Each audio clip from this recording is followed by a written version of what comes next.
So you have self-doubt. You often find it difficult to believe in yourself and you downplay in social situations because of the fear of failure or being criticized or unreasonable expectations that you have set for yourself. Well, don't you worry, because in this episode I talk about 5 things which you can do to tackle with your imposter syndrome. Hi guys, welcome to my channel Creating Inner Shangri-La. My name is Pooja and in this channel we talk about self-development, self-growth, living a conscious and authentic life. So what exactly is imposter syndrome?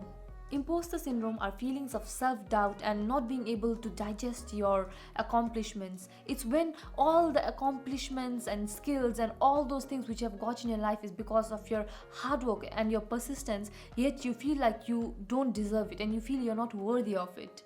If you have watched my previous video, you already know what are the traits of an imposter, and if you have not watched it yet, I highly suggest you do. And now without further ado, let's get started with the 5 things which you can do to tackle your imposter syndrome. The first thing we need to do even before diagnosing the problem and solving it is to go to the roots and see where that insecurity or where that self-doubt is coming from. Self-awareness is key because it enables you to understand and identify where those self-doubt is coming from and where those feeling of unworthiness is originating from. Being mindful of the negative self-talk and the negative voices in your head enables you to really understand and get a perspective of where those negative talks or where those opinions about yourself is coming from. Secondly, when you are good at something, you become efficient at it, and when you're efficient, you naturally become good at doing that activity. What might appear easy to you might not be as easy to someone else. There is no harm in being proud of that.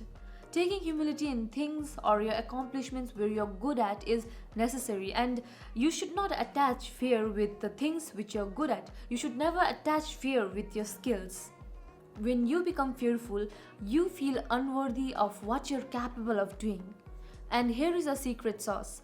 You should take pride in what you're capable of doing, and you should find a balance where you are able to feel proud of what you're capable of doing or what you're competent to do, but never be overconfident or egoistic about it. So it's all about finding the balance. Thirdly, no one is perfect. Remember that you are not alone in your imposter syndrome journey. In fact, many world leaders and high achievers suffer from the same problem of being an imposter because they have high expectations. They set high standards and challenges for themselves because they feel worthy for it. They feel worthy about it. So it's okay to have that. It's just about finding the balance and remembering that you are not alone.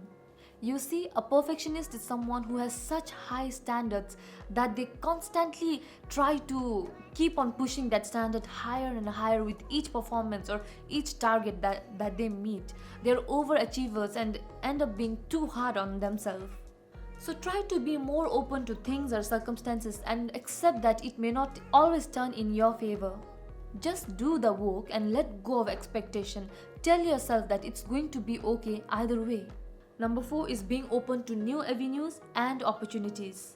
Often when we struggle from imposter syndrome, we turn down opportunities or things even when we know that it might be a good booster to our career or growth. The scare of the unknown scares us. Rather than taking that leap of faith and moving forward with that opportunity, the voices in our head tells us to rather sit down and give up on that dream, because if you're not good at something, you better not do it. But hear me out. Say yes to opportunities despite of fear, despite of feeling self-doubt and despite of feeling unworthy about it. Say yes despite of all the negative self-talks to all those amazing opportunities in your life. Action is key. When you start putting yourself in unfamiliar situations and in unknown horizons, you'll realize how much you enjoy doing that, and you'll realize that you don't have to be perfect all the time. Also, it will help you from the negative self-talk and all those unworthiness or the self-doubt which you feel inside your head. Lastly, kindness to self. Do you ever pressurize or burden your loved ones with so much expectations, and when they don't do it, do you beat them up? You certainly don't, right? Then why do you do that to yourself? Why do you beat yourself down for all those mental walls and expectations that you have raised for yourself, for that high standards that you have raised for yourself? Remember that it's not good to be too hard on ourselves. Practice kindness, and whenever you feel like that negative self-talk is taking over your head, it's getting over your head. Sit yourself down somewhere and make a list of things you're really good at, and also say things which you're grateful about. Write down things which you're really grateful about. And that's it.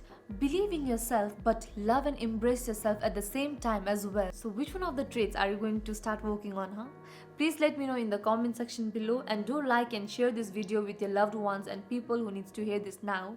And until next time, much love, and please keep on creating your inner Shangri-La.